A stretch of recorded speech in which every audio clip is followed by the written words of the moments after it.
네, 안녕하세요. 디아트 치과 원장 서예준입니다.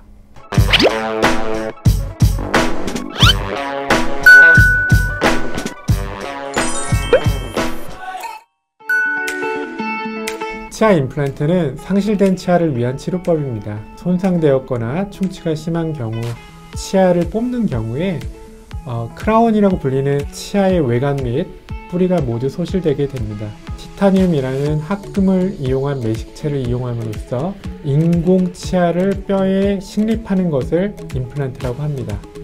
치아 임플란트는 턱뼈에 시술되기 때문에 뼈랑 융합되어서 인공 치아가 강하고 견고한 기반을 갖게 되는 것입니다. 먼저 임플란트는 세 가지 구조로 되어 있습니다. 임플란트를 지지하는 매식체가 있고, 치아에 해당되는 크라운, 그리고 이 둘을 연결하는 어번먼트가 있습니다. 우선 뿌리에 해당되는 픽스처를 잇몸뼈에 심습니다. 이때 임플란트에 사용되는 재료는 티타늄이라는 금속인데, 이 금속은 뼈 속에 있을 때 뼈세포들이 달라붙는 특징이 있습니다. 따라서 임플란트를 식립한 후에 뼈세포가 달라붙는 동안 기다리는 시간이 있습니다. 마치 뼈가 부러졌을 때 깁스를 하고 기다리는 것과 비슷합니다.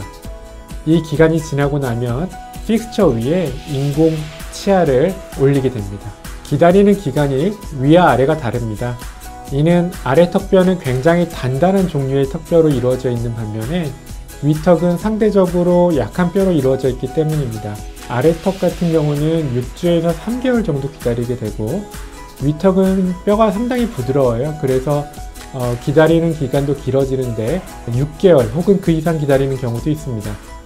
요즘은 임플란트가 많이 발전해서 이 기간이 점점 짧아지는 경향이 있긴 하지만 어느 정도 기다리는 시간이 필요하기는 합니다. 치과 광고를 보시고 하루 만에 하는 임플란트를 문의하시는 분들이 많은데요.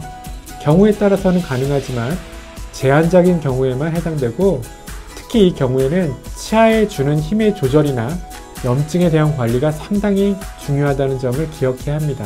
임플란트는 뼈와 임플란트가 붙어야만 힘을 받는다고 했잖아요. 그런데 이런 임플란트는 뼈랑 붙기 전에 말 그대로 나사를 박는 그런 힘만 가지고 힘을 받는 그런 구조를 갖고 있기 때문에 좀 한계가 있다는 것입니다. 아래 임플란트를 할 때는 아래턱에 신경이 있는데요. 신경을 건드리면 안 되기 때문에 항상 주의를 기울여야 합니다. 위에 임플란트를 할 때는 상악동을 주의해야 합니다. 상악동이란 코 옆 광대 쪽으로 있는 빈 공간으로, 이곳에는 뼈가 없기 때문에 천공이 일어날 가능성이 높습니다. 만일 이 부위에 뼈의 양이 부족한 경우에는 상악동에 막을 거상하고 뼈를 채워준 후에 임플란트를 식립하게 됩니다. 부모님을 모시고 와서 우리 부모님은 당뇨가 있으세요? 아니면 고혈압이 있으세요? 임플란트가 가능할까요? 라는 문의를 많이 받습니다. 보통은 전신질환이 있으셔도 조절만 잘 되신다면 임플란트를 하시는 데에는 큰 문제가 없습니다. 요즘 문제가 되고 있는 약 중에 하나가 골다공증 약입니다.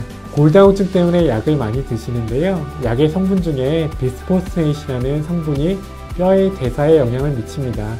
아까 말씀드렸듯이 임플란트는 뼈와 결합을 해야 하는데, 이때 골다공증 약이 영향을 미쳐서 방해를 할 수 있으므로 골다공증 약을 복용하신다면 반드시 치과 의사에게 미리 알리고 체크를 해야 합니다.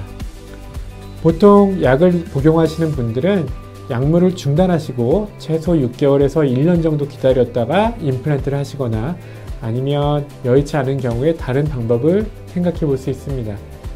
지금까지 디아트 치과 원장 서예준이었습니다. 앞으로도 다양한 치아 건강 정보로 여러분들을 찾아뵙겠습니다. 감사합니다.